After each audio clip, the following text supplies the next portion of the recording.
거룩한 독서를 얘기할 텐데 이것은 고대 수도원에서 썼던 수백 년에 걸쳐서 수도사들이 썼던 묵상법인데 이것은 검증이 된 것입니다. 그래서 이게 이제 카톨릭에서는 많이 유명한데 여러분 카톨릭이라고 무조건 나쁜 거 아닙니다. 카톨릭도 좋은 거 배워야 돼요. 그래서 이 카톨릭에서 많이 썼던 것이고 카톨릭이 우리의 월요의 원교잖아요. 그렇기 때문에 그 좋은 것을 우리가 요즘에 이제 이것을 뒤늦게 알고 요즘에 그 신학자들이나 요즘 목회자들이 이걸 가지고 요즘 많이 뜨고 있습니다. 그래서 제가 요걸 가지고 오늘 말씀 읽는 법을 한번 같이 배울 텐데 자, 이거 읽어볼게요. 베네딕트 수도원 전통으로부터 비롯된 거룩한 독서 렉테 디비나는 시각과 청각을 이용한 말씀 묵상 훈련이다. 시각과 청각. 그래서 거룩한 독서를 할 때는 이 시각과 청각을 이용한다. 그러니까 속으로 안 읽는 거예요. 말을 하면 어떻게 돼요? 들리겠죠. 그러니까 시각과 청각을 같이 그리고 이 입을 같이 사용하는 거예요. 자, 그래서 독서를 한다는 것은 단순히 읽음이 아니라 그냥 읽는 것이 아니라 기억을 통한 내면화의 작업. 자, 거룩한 독서를 하는 내면화를 시키는 거예요. 내면화. 자, 지난번에 내면화에 대해서 배웠죠. 주님이 나한테 내면화가 됐다. 내 안에 있다. 그것은 뭐냐? 내 것이 된다. 내 소유가 된다. 그 말이에요. 자, 그래서 예를 들어서 우리가 영어를 공부할 때 내 것이 되려고 한다면 그 단어가 내가 외우고 있어야 되죠. 그거를 모르고 내 것이 안 된다고 그러잖아요. 예를 들어서 I love you 라고 말한다면 I, 나는, love, 사랑, you, 너를 이렇게 해가지고 I love you를 어떻게 얘기하지? 처음에는 좀 I love you? I love you? 뭐 이렇게 하다가 갑자기 외우기 시작해서 I love you, I love you 이렇게 되면 이제 I love you가 내 것이 되잖아요. 안 보고도 내가 말할 수 있는 상태, 내면화가 된 것. 그리고 진짜 I love you가 되려면 뭐예요? 말만 I love you, I love you, I love you라니까. 이렇게 한다고 I love you가 되는 게 아니라 진짜 내가 그 사람을 사랑을 할 때 그 I love you가 진짜 쓰이는 거잖아요. 그래서 단순한 말만 하는 것으로 끝나는 것이 아니라 그것이 내 진심의 고백이 되어지는 상태를 가리켜 내면화가 됐다라는 거예요. 다시 말해서 독서를 읽는데 오늘 읽는데 거룩한 독서는 배는 돈부터 비롯한 것도 이렇게 말을 하면은 아무런 의미가 없는 것이고 이것이 완전히 내 것으로 된 상태가 되어져야 된다. 그래서 성경을 읽을 때에 그냥 여호와는 나의 목자신 내게 부족함이 없으리라 그가 나를 부지런히 이렇게 하면 안 되고 내게 돼야 된단 말이에요. 진실의 내면의 고백이 되어야 된단 말이에요. 그래서 거룩한 독서의 핵심은 내면화 작업이 되어야 된다 그 말이에요. 내면화. 기억하세요. 두 번째를 보면 소리 형태로 읽어진 독서는 자연히 특별한 단어들과 구두를 반복하게 되고 내면화가 되기 위해서는 반복하는 거예요. 반복하게 되고 그 반복을 통하여 마음을 사로잡는 말씀을 만나게 되는데 똑같은 단어를 읽는데 목자, 목자, 목자, 목자, 목자, 목자, 목자? 목자가 뭐지? 목자라고 다르게 들려지기 시작하는 거예요. 반복을 통하여 그 단어가 내가 알고 있던 단어가 아닌 전혀 새로운 의미로 바뀌어지는 것. 그게 바로 말씀을 통하여 하나님 음성을 듣는 기초예요. 그걸 오늘 가르쳐 줄 거예요. 실습도 해볼 거예요. 그래서 좀 떨어져 앉으라는 거예요. 옆 사람이 방해된다니까. 그래서 반복을 통하여 마음을 사로잡는 말씀을 만나게 되고 그곳에 오랫동안 머물면서 그 말씀에 상응한 자아를 발견하게 된다. 이것을 다른 말로 영성자아다. 자, 아까 심령은 내 마음 안에 주님이 계신 상태를 만나게 되는데 이것을 영성의 상태, 주님의 성품을 품은 상태라고 얘기하는데 그것을 뭐라고 얘기하냐면 하나님의 그 영을 통하여 만들어진 나. 그러니까 말씀을 읽다 보니까 그 말씀이 내 안에 거하고 그 말씀으로 만들어진 나를 발견하게 되는데 그것이 바로 영성자라는 거예요. 영성자. 이것은 내가 아니야. 이전에 내가 아니었던 거예요. 아까 막 성배이 간증하는데 막 그 옛날에 처음 교회 왔을 때 막 패션 모델처럼 막 이렇게 왔던 그건 아니었대. 네. 그랬던 어떤 성배기가 점점점 또 다른 어떤 새로운 모습으로 말씀의 성품으로 영성의 성품으로 또 다른 자아를 발견하게 되는 거예요. 그래서 이 거룩한 렉티오 디비나는 바로 이 영성된 자, 내가 만들어낸 그동안 내 경험과 지식으로 만들어낸 자아가 아니라 하나님의 말씀이 만들어진 나를 만나는 거예요. 오? 이게 나였어? 이게 나였네? 내가 이런 사람이었어? 당신이 그 전에 하나님 자녀였어요? 아니었잖아. 그런데 내가 하나님의 자녀야? 와, 이게 나였어? 그 영성자를 만나게 되는 거예요. 뭘 통해서? 이걸 통해서, 렉티오 디비나.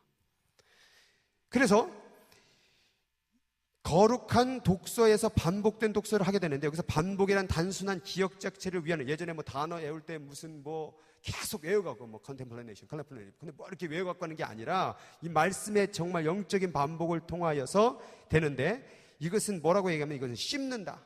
질겅질겅 씹는다. 루머네이트. 그래서 이 소가 먹고서는 삼켰어. 근데 또 배고프면 이렇게 하고 다시 또 씹잖아. 자꾸 꺼내서 또 씹고 다시 삼켰다가 또 내서 또 씹고, 이렇게 함으로 말미암아 그 말씀을 통해서 나를 발견하는 거야. 좀 더러운 것 같은데 어쨌든 그렇게 해서 나를 발견하는 거야. 그래서 씹어서 영적 양식으로 소화시키는 작용. 처음에는 맛을 봐. 좀 짠데? 맛있는데? 오늘 김치찌개 괜찮은데? 그 다음에 더 깊이 맛봐. 그리고 씹어서 넘기는 거죠. 그래서 귀로 들은 것을 마음으로 듣고, 마음으로 들은 것을 가슴으로 느끼게 하는 것. 그래서 독서를 통해서 읽는 자와 본문이 뭐냐? 상호작용. 자, 내가 있었는데 말씀이 내 안에 들어오면 영성자를 발견하게 되고, 그 말씀 하나님과 함께 나와 상호작용을 함으로 말미암아 하나님의 뜻을 발견하게 된다. 뜻을 다른 말로 계시다. 계시는 무슨 너 몇 살에 막 장가 갈 것이다. 너는 몇 살에 뭐 병 걸릴 것이다. 이런 게 계시가 아니라, 계시는 하나님의 말씀이 계시예요. 믿으세요? 내 이웃을 내 몸과 같이 사랑하라. 그런데 갑자기 내가 이웃을 미워하고 있었어. 근데 그 말씀이 내게 다가오는 거죠. 그게 계시예요. 미래에 무슨 이상한 거 생각하지 말라는 거예요. 그럼 그 계시가 이 거룩한 독서를 통하여 발견되기 시작하는 거죠. 그래서 이 상호작용하면서 본문이 개인의 영혼과 개개인의 상황으로 파고들게 되는 거예요. 자, 상호작용을 들어와 보니까 이게 뭐에 영향력을 미쳐요? 내 지금 살고 있는 환경을 파고 들어오는 거예요. 그러니까 이전에 이걸 하기 전에는 환경이 뭐예요? 이런 그지 같은 세상, 이런 그지 같은 미국, 나 빨리 비자 안 줘? 빨리 줘버려야지. 내가 빨리 이 나라를 위해서 내가 인물을 모르네 정말 짜증나게 말이야. 이런 식으로 갔던 상황이 말씀을 통해서 갑자기 이곳에 하나님의 계획하심이 발견되고 또 다른 어떤 면을 발견하게 되는 것이죠. 그래서 초기 수도자들은 경건과 기대감, 그래서 이걸 하는 데 가운데 뭐가 필요했냐? 경건이 필요했고, 경건이 바로 영성을 얘기하는 거, 기대감. 그래서 말씀을 읽을 때에 새해에는 하루에 한 장씩 꼭 읽어야지, 이렇게 했던 사람 손들어. 했지. 지금 안 읽지. 자, 한 장씩 읽어야지 했던 게 처음엔 좋았어. 이틀 지나, 3일 지나, 4일 지나. 그래도 한 장 읽어야 되겠다. 됐다. 또, 내일 읽어야지. 내일 2장 읽어야지. 그 다음에 또 밀어. 내일 석장 읽어야지. 그러다 보니까 눈덩이처럼 불어나는 거지. 그러니까 성경책이 맨날 창세기만 까매. 그래서 어떤 애들은 또 이제는 창세기 안 되겠다. 그래서 뒤에서 읽어야지. 그래서 계시록부터 읽어. 계시록 또 좀 어려워. 그러니까 뒤만 좀 까마다 말아. 신약부터 읽어야지. 마태복음 딱 폈어. 근데 또 낳고 아우 재미없어. 그러니까 낳는 거 되게 좋은데. 이렇게 의무감이 아니라 기대감. 진짜 오늘 무슨 말씀을 하실까? 오늘 기대감으로 왔죠? 또 가야 되고, 토요일에, 그 목장 리더가 오라고 그랬는데, 전화 왔는데, 가지 말아야 돼. 그게 아니라, 가야지. 빨리 가고 싶어. 그래서 막 걸어오지 않고 뛰어왔죠? 네, 걸어오지 않고 뛰어왔죠? 막 차를 막 밟았죠? 네, 막 그냥 숨도 안 쉬고 막 들어왔죠? 네, 밥도 막 숨도 안 쉬고 막 먹고 얼른 들어왔죠? 네, 그렇게 믿습니다. 그런 여러분의 모습을.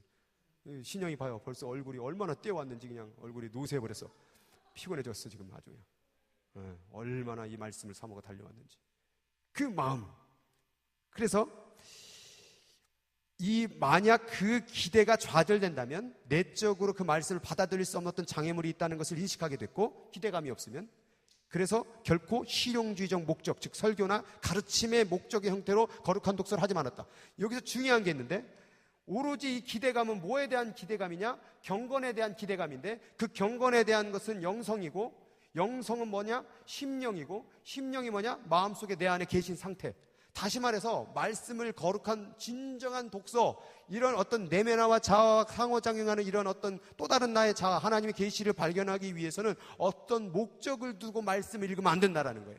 오로지 어떤 하나님이 내 안에 계신 상태에 그것을 기대하는 상태를 읽어야 된다는 거죠. 마치 오늘 말씀을 딱 펴. 그런데 오늘은 무슨 일이 벌어질까? 딱 펴. 그래서 이 말씀대로 내 삶이 뭔가 되어질 것 같은 그런 어떤 쪽집게 같은 역할이 아니라 그냥 그 말씀을 어떤 말씀이 와도 내가 그것을 기대하며 하나님의 계시는 것을 느끼는 그 마음의 상태로 읽어야 된다는 거죠. 그래서 항상 펴. 뭐요? 오늘 너와 함께 하겠고 하나님이 너를 지켜주시라. 할렐루야. 오늘 나와 함께 하신대. 아멘. 다음날 똑 펴. 네가 죄를 범하면 그 죄를 범할 때마다 하나님께서 진노하시라. 이건 아닌데.